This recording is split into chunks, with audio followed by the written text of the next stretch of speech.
Okay, for our first question on the worksheet, it says, find the equation of the plane normal to the vector n, which is equal to 4i minus 3j plus 5k, and passing through the point P with coordinates negative 2, 1, 0. All right, now for our reference up here in white, I've written down what we called the scalar equation for a plane that has, for a normal vector n, whose components are a, b, and c. Those are these coefficients you see up here. And the plane passes through a point with coordinates x0, y0, z0. You can see those show up right here, here, and here. All right, so in number one, well, we're given our a, b, and c. Those are just the components of this vector n, right? Because we're told that this vector is a normal vector for the plane. And then our x0, y0, z0, those are just the coordinates of this given point. And so we put that all together as follows, right? 4, negative 3, 5. Those are our coefficients here in green. And then negative 2, 1, 0. Those go in here, here, and here in purple. And so then we can go ahead and simplify and get 4 times the quantity x plus 2 minus 3 times the quantity y minus 1 plus 5z is 0. And that's a perfectly fine way to write our answer. Or if you like, you can expand and move the constant over to the right-hand side, and you get 4x minus 3y plus 5z is equal to negative 11. All right, now for question 2, it says, find a vector normal to each plane and a point that lies on the plane. Okay, now for part A, first note that this given equation is of this general form for our scalar equation up above. Okay, so these coefficients 8, negative 5, and 1, those are the components of a vector normal to this plane. So we'll take for our normal vector n, which is 8, negative 5, 1. And then for a point on the plane, well, we want just to read off our x0, y0, z0. So we see those are 3, negative 2, 0. So those are the coordinates of a point on our plane. And note here that if you set x to 3, y to negative 2, and z to 0, okay, we get 0 on the left-hand side, and that's equal to 0 on the right-hand side. And so, in fact, these coordinates do satisfy this equation, and so this point is on the plane. Okay, so that's a nice way to check.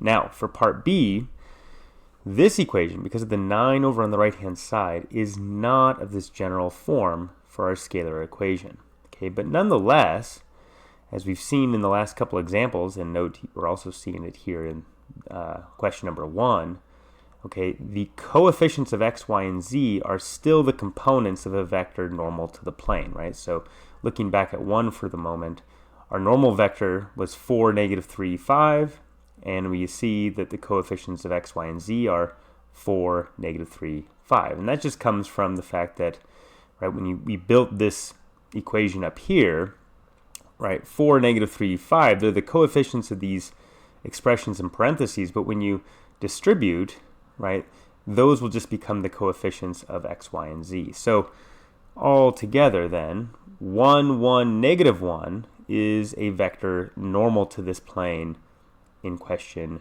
2b. All right, now for a point on the plane, well, that's where we have to just find an ordered triple that makes this plane equation true. Okay, can't quite read the coordinates of a point on the plane directly off of the equation like we did in part A, because again, this equation is not of this general form. But nonetheless, right, we can do this pretty easily by, say, setting y and z both to 0, and then that would force x to equal 9. So that's a point on this plane.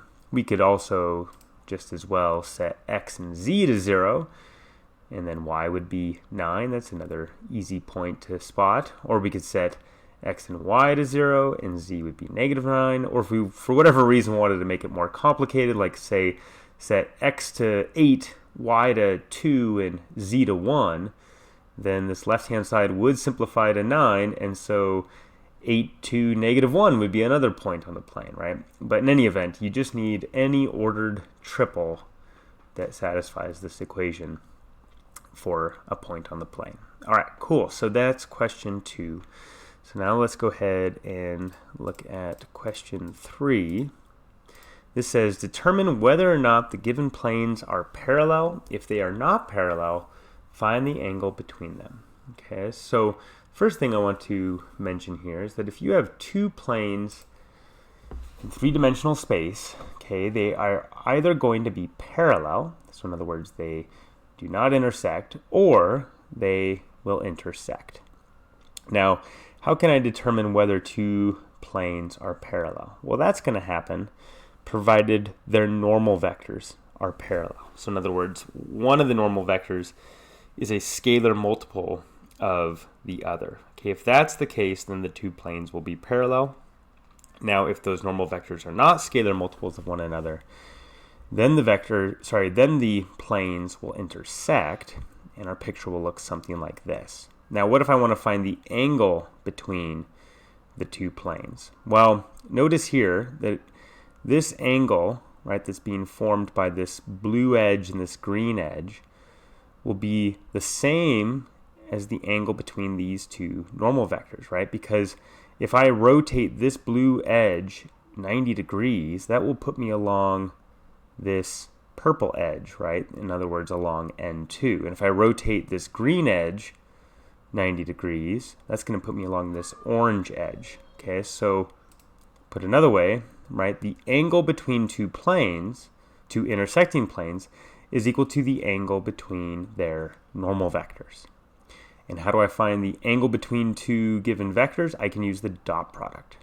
Okay, so we know that the cosine of theta is the dot product of the two vectors divided by the product of their magnitudes. So put another way, the angle theta itself is the inverse cosine of this quantity here in parentheses. All right, so now let's see all this in action with question 3.